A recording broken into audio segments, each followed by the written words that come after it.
चला तर आज आपण अगदी चरचरीत अशी शेवभाजी बनवूया। त्यासाठी मी लसूण सोलून घेतलाय व 2 कांदे मी उभे लांब पातळ कापून घेतले व कढईमध्ये तेल टाकून थोड्या वेळ हे आपल्याला कांदे परतून घ्यायचे। कांदा जो आहे तो व्यवस्थित असा आपला छान असा लालसर परतून झालाय। त्यानंतर हा कांदा आपल्याला एका साईडला बाजूला काढून घेऊ।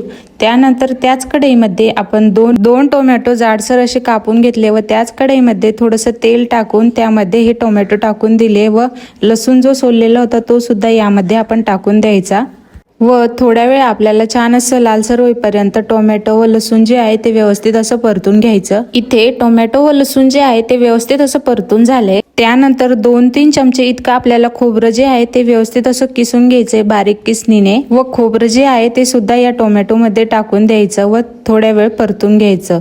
छान असं परतून झाल्यानंतर थंड झाल्यानंतर आपल्याला मिक्सर मधून काढून घ्यायचं। तर आपण हे थंड करायला ठेवून देऊ। आता हे जे आहे ते व्यवस्थित असं थंड झालंय व मिक्सरच्या भांड्यामध्ये टाकून आपल्याला एकदम बारीक अशी पेस्ट करून घ्यायची। तर बघू शकता एकदम मी बारीक अशी पेस्ट करून घेतली याची। त्यानंतर त्याच कढईमध्ये थोडंसं तेल टाकायचं व जिरे टाकून छान असे परतून घ्यायचे। त्यानंतर तयार केलेला जो मसाला आहे तो यामध्ये टाकून द्यायचा व व्यवस्थित असं तेल सुटेपर्यंत आपल्याला हे परतून घ्यायचं। हा मसाला परतवताना मीडियम गॅसच ठेवा, नाहीतर मसाला जो आहे फुल गॅस केल्यानंतर मसाला जो आहे तो जळू शकतो। नाहीतर कमी गॅसवरती किंवा मीडियम गॅसवरती हा मसाला जो आहे तो व्यवस्थित असा परतून घ्यायचा तेल सुटेपर्यंत। मसाला जो आहे तो व्यवस्थित असा परतला गेलाय। त्यानंतर यामध्ये 2 चमचे इतका शेवभाजी मसाला घालायचा व 1 चमचाभर लाल तिखट आणि 1 चमचाभर इतकी हळद टाकायची। तुम्हाला किती तिखट हवं यानुसार तुम्ही लाल तिखट जे आहे ते कमी जास्त करू शकता। त्यानंतर पाणी टाकून आपल्याला भाजीची कन्सिस्टन्सी जी आहे ती ऍडजस्ट करून घ्यायची। पाणी टाकल्यानंतर भाजीला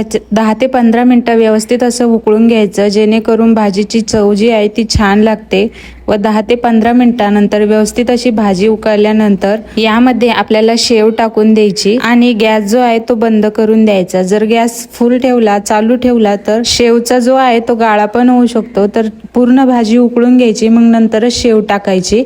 तर इथे मी भाजी व्यवस्थित अशी उकळून घेतली मग नंतरच शेव टाकली व छान असं चमच्याने व्यवस्थित असं हलवून घेतलं। छान अशी आपली झटपट आणि पटकन होणारी ही शेवभाजी तयार आहे। तुम्हाला जर आजचा व्हिडिओ आवडला असेल तर व्हिडिओला लाईक करा, चॅनलला नक्की सबस्क्राईब करा।